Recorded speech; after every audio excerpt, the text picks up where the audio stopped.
आज का हमारा टॉपिक है fossilization. What are fossils?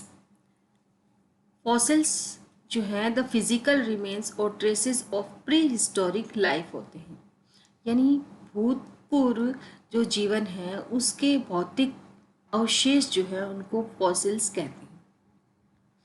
Fossils की स्टडी करने से पहले हम जो है पैलियोबॉटनी के बारे में पढ़ेंगे। पैलियोबॉटनी क्या होती है? Palaeobotany deal with the study of such plant which were living in past but extinct now. Palaeobotany के अंतर्गत हम ऐसे प्लांट्स का स्टडी करते हैं जो पहले जो है यानी भूतकाल में वो जीवित होते थे, लेकिन अभी वो जो है एक्सटिंक्ट या लुप्त हो चुके हैं। फादर ऑफ इंडियन पैलियोबॉटनी जो है वो प्रोफेसर बीरबल साहनी को कहा जाता है। फॉसिलाइजेशन क्या होता है? The process of turning an organism और trace into a fossil is called fossilization. Organism, मृत ऑर्गेनिज्म या मृत जीव जो है उसको फॉसिल में चेंज होने के प्रोसेस को फॉसिलाइजेशन कहते हैं। There are several different type of fossilization. The higher the preservation potential, the more likely that original material from the organism will be preserved. यानी प्रिजर्वेशन पोटेंशियल के अधिक होने पर जो है ऑर्गेनिज्म है उसका फॉसिल में चेंज होने का समय जो है वो कम होगा। फॉसिलाइजेशन को हम यूँ समझ सकते हैं कि फॉसिल जो है पूर्व समय में या ओल्ड टाइम में भूत काल के अंदर जो एनिमल्स जो है और जो प्लांट्स जो है वो नेचुरल डिज़ास्टर की वजह से मड या स्टोन के नीचे दब जाते थे, तो उनका ऑर्गेनिक मटेरियल जो है वो माइक्रो ऑर्गेनिज्म के डिकम्पोजिशन से बच जाता था, यानी उनके ऑर्गेनिक मटेरियल का डिकम्पोजिशन नहीं हो पाता था, जिससे वे किसी चट्टान पर प्रिजर्व या सुरक्षित हो जाते थे। और उसके पश्चात जो है जिस चट्टान के नीचे जैसे सेडिमेंट्री रॉक्स के नीचे वो दबते थे उसके मटेरियल से उसका आदान प्रदान हो जाता था। तो इस तरह से वो एक तरह से हम कह सकते हैं सेडिमेंट्री रॉक्स के नीचे प्रिजर्व हो जाते थे, क्योंकि माइक्रो ऑर्गेनिज्म जो है उन तक नहीं पहुंच पाते थे। तो इस तरह से फॉसिलाइजेशन जो है उसको हम समरी कर सकते हैं। या फिर हम फॉसिलाइजेशन प्रोसेस को हम क्या कहेंगे कि ये ऐसा प्रोसेस है जिसमें किसी जीव के शरीर में उपस्थित जो ऑर्गेनिक मटेरियल है उसको इनऑर्गेनिक मटेरियल के द्वारा रिप्लेस कर दिया जाता है, तब हम उसे फॉसिलाइजेशन कहेंगे। या फिर जो ऑर्गेनिक मटेरियल है उसका इनऑर्गेनिक मटेरियल के द्वारा पेट्रिफिकेशन हो जाता है। पेट्रिफिकेशन यानी हार्ड जो मटेरियल है उसका फॉर्मेशन हो जाता है। और हार्ड मटेरियल कब बनेगी? जब इनऑर्गेनिक मटेरियल जो है ऑर्गेनिक मटेरियल के स्थान पर डिपॉजिट हो जाते हैं। फॉसिलाइजेशन प्रोसेस के बाद में कौन कौन सी कंडीशंस होते हैं जो फॉसिल फॉर्मेशन को जो है अधिक तेजी से उस प्रोसेस को अधिक तेज करते हैं? तो जो डेड बॉडी जो है ऑर्गेनिजम्स की वो नॉन ऑक्सीजनेटेड एनवायरनमेंट के में बरी होनी चाहिए। दूसरा, जो ऑर्गेनिजम्स है डेड ऑर्गेनिज्म है वो फास्टली सेडिमेंट्री रॉक्स के नीचे बरी होने चाहिए। तीसरा, जो लिविंग ऑर्गेनिज्म जो थे जो मृत हो गए हैं उनके बॉडी में से जो वाटर है उसका तेजी से निकलना आवश्यक है। चौथा, ज्योग्राफिकल टोपोग्राफिक जो कंडीशंस है उनके ऊपर भी फॉसिलाइजेशन का प्रोसेस जो है वो डिपेंड करता है।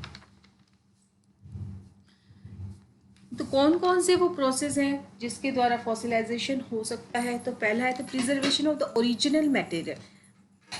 इस मेथड के अंदर जो है जो डेड ऑर्गेनिजम्स हैं वो ऐसे स्थानों पर नीचे चट्टानों के नीचे दबते हैं जहाँ पर जो ड्राई एरिया होता है, जैसे केव्स वगैरह हैं या ड्राई रॉक्स है, तब वहाँ पर जो बॉडी है, डेड बॉडी है, उसका डेसिकेशन हो जाता है, यानी उसका जो वाटर है बॉडी का वो एवपोरेट हो जाता है। देखेंगे सम टाइम पार्ट और all of the original organism remain. This can last even after thousand or million of years. Fossil formed by preservation of original material include mummified fossils. Mummified fossils का मतलब है desiccated जो है fossils. They also include remains preserved in amber, tar pits और ice. Sometimes organism body dry out very quickly before they decay. यानी body के decay होने से पहले ही अगर जो बॉडी है वो ड्राई आउट हो जाए, तब उसमें ओरिजिनल मटेरियल जो है उसका प्रिजर्वेशन हो जाता है और they become mummified. Their bodies will be shrivelled, यानी उनकी बॉडी जो है वो सूख जाएगी, लेकिन ओरिजिनल मटेरियल जो है वो जो है उसमें बिल्कुल नष्ट नहीं होगा. दूसरा, इंसेक्ट और some small organisms that were trapped in tree sap thousands of years ago can remain unchanged. Tree SAP के अंदर जो है अगर ऑर्गेनिज्म जो है वो ट्रैप हो जाए तो वो भी जो है प्रिजर्व हो जाएंगे. They stay the same even after the SAP turn into the hard material. जिस सैप के अंदर वो ट्रैप होते हैं वो सैप जो है वो हार्ड मटेरियल में चेंज हो जाएगा और उस हार्ड मटेरियल को क्या कहते हैं, एम्बर कहते हैं. The original shell of organisms such as clams और snails can remain exactly the same. Woolly mammoth have been found frozen in ice with their bodies still intact. जैसे कि आप देख सकते हैं ये इंसेक्ट जो है इस जो एम्बर है इसके अंदर ट्रैप हो गया है और इस तरह से प्रिजर्व हो गया. कार्बोनाइजेशन, सेकेंड प्रोसेस है कार्बोनाइजेशन. इसमें जो ऑर्गेनिक अवशेष जो होते हैं वो कार्बन एलिमेंट में रिड्यूस हो जाते हैं. ये अधिकतर प्लांट और सॉफ्ट ऑर्गेनिजम्स जो है उनके अंदर कार्बोनाइजेशन का मेथड पाया जाता है. इसमें क्या होता है, जीव जंतु जो है वो चट्टान के नीचे दब जाते हैं और उनकी बॉडी में से हाइड्रोजन, नाइट्रोजन, ऑक्सीजन गैसेस निकल जाती है तथा बाकी अवशेष जो है वो कार्बन फिल्म के रूप में रह जाते हैं. इस तरह से कार्बोनाइजेशन होता है. Organisms contain carbon. We all know that organisms are made up of organic material या फिर carbon.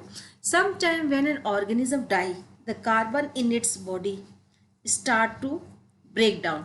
Some of the original material is decayed. कुछ उसका ओरिजिनल मटेरियल जो है वो डिके हो जाता है, लेकिन however the carbon also form a dark coating on top of the dead organism. उस डेड ऑर्गेनिज्म के बाहर जो है फिल्म या कोटिंग बन जाती है और ये कोटिंग जो है this preserve the organism body as a carbonised fossil. यानी अदर एलिमेंट्स जो है हाइड्रोजन, ऑक्सीजन, नाइट्रोजन वो तो उसमें से निकल जाएंगे, लेकिन कार्बन जो है वो रह जाता है और कार्बन उसके ऊपर कोटिंग भी बना जाता है. तब इस प्रोसेस को क्या कहते हैं, carbonisation. Carbonisation organism can be very well preserved. Even details such as the pattern और कलर ऑफ स्किन और लीव्स कैन रिमेन. जैसे कि आप इस डायग्राम में देख सकते हैं कार्बोनाइजेशन में. परमिनरलाइजेशन. परमिनरलाइजेशन जो है किस प्रकार से होता है, तब होता है जब कोई जीव जो है किसी चट्टान के नीचे दब जाता है और उस जीव के अंदर उपस्थित जो खाली स्थान होते हैं जैसे कि सेल वॉल है, उनमें खनिज युक्त ग्राउंड वाटर जो होता है वो भर जाता है. वाटर तो एवपोरेट हो जाएगा, लेकिन मिनरल्स जो होते हैं वो ग्राउंड वाटर में पर्सिपिटेट हो जाते हैं. तब उस प्रोसेस को क्या कहेंगे, मिनरलाइजेशन कहेंगे. इसके लिए आवश्यक है कि जीव जो है सेडिमेंट से पूरी तरह से कवर होना चाहिए. Permineralization occur when the small hole in an organism body are filled with minerals. जो स्मॉल होल्स होंगे वो मिनरल से फिल हो जाएंगे. This happens when water containing dissolved mineral is absorbed by an organisms. When the water evaporate, the minerals are left behind. Water जो है वो एवपरेट हो जाएगा और मिनरल्स जो है वो पीछे रह जाएंगे. पर mineralisation only replace some of the original body material with mineral. Body का कुछ भाग जो है, कुछ ओरिजिनल बॉडी मटेरियल जो है वो रिप्लेस होगा, पूरा का पूरा नहीं होगा. Some petrified wood is formed by permineralization. Permineralization can preserve very delicate details. Even cells जो हैं वो भी इस प्रोसेस के द्वारा जो है फॉसिलाइज्ड हो सकती हैं. जैसे कि आप इस पिक्चर के अंदर देख सकते हैं, ये फिश शेप कोई ऑर्गेनिज्म जो है इसका फॉसिलाइजेशन हुआ है परमिनराइजेशन के थ्रू. पेट्रिफिकेशन क्या होता है?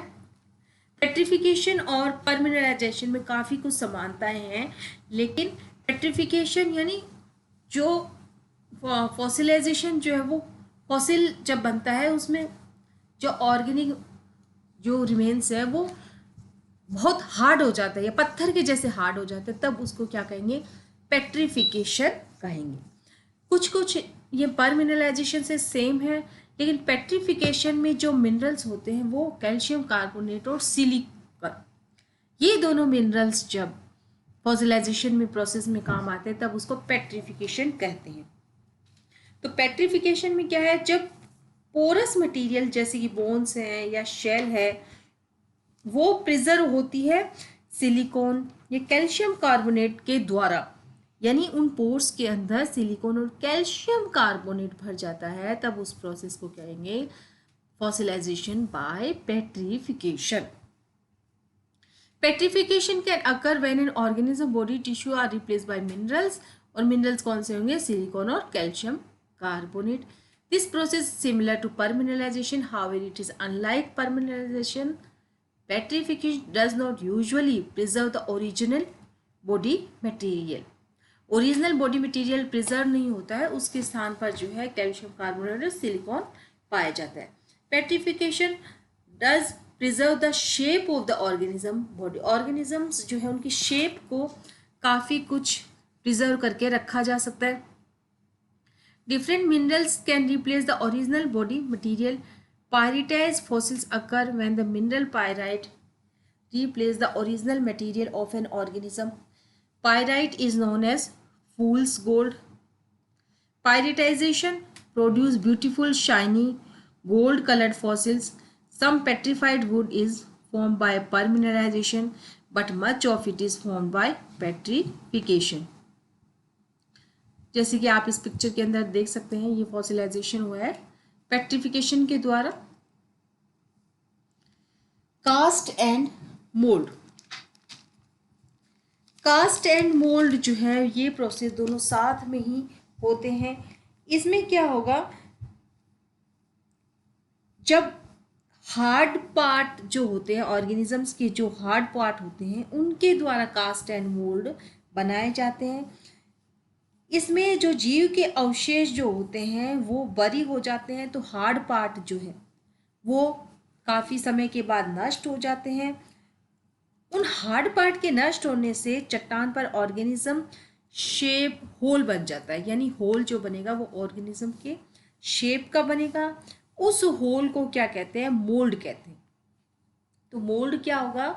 ऑर्गेनिज्म के हार्ड पार्ट के द्वारा बनाया हुआ जो इस प्रकार का जो होल होगा जिससे उस ऑर्गेनिज्म की शेप का पता चल जाता है. बाद में ये मोल्ड जो है वो किसी मिनरल से या खनिज से, सेडिमेंट से फिल हो जाते हैं, तब उसको कास्ट कहते हैं. फर्न के जो फॉसिल्स हैं वो कास्ट एंड मोल्ड्स सामान्यतः पाए जाते हैं. दोबारा देख लेंगे हम. Cast and mould are fossils that form when the body of an organism leaves an imprint in the sediment.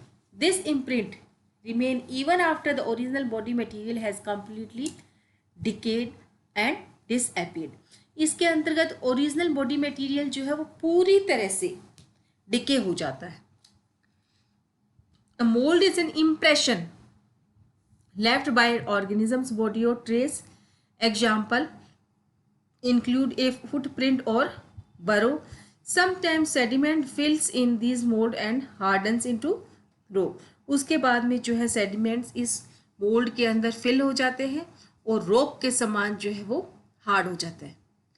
Then a cast can form. A cast is a fossil copy of the original organism or trace. यानी पहले जो है mould form होंगे और उसके बाद में cast, और cast and mould are found together. इस तरह से आप पिक्चर के अंदर आप देख सकते हैं cast and mould are found together.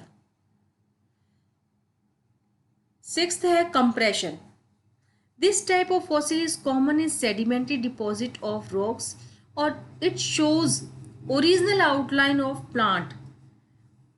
Plants का जो ओरिजिनल आउटर स्ट्रक्चर है वो इसके द्वारा जो है स्टडी किया जा सकता है, लेकिन जो original thickness of plant material जो है वो इसके अंदर डिटरमाइन नहीं की जा सकती.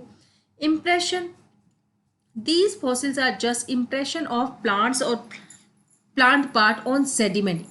These fossils are useful in studying the external feature of various plant part and venation of leaves. Impression में जो तो प्लांट्स के जो है उनके बाहरी संरचना का अध्ययन किया जा सकता है, लेकिन कंप्रेशन जो है उसके अंदर प्लांट्स का जो एनाटॉमी है उसका स्टडी जो है किया जा सकता है. जैसे कि कंप्रेशन फॉसिल दिखाया जा रहा है यहाँ पर और इम्प्रेशन फॉसिल जो है उसकी पिक्चर है. Thank you.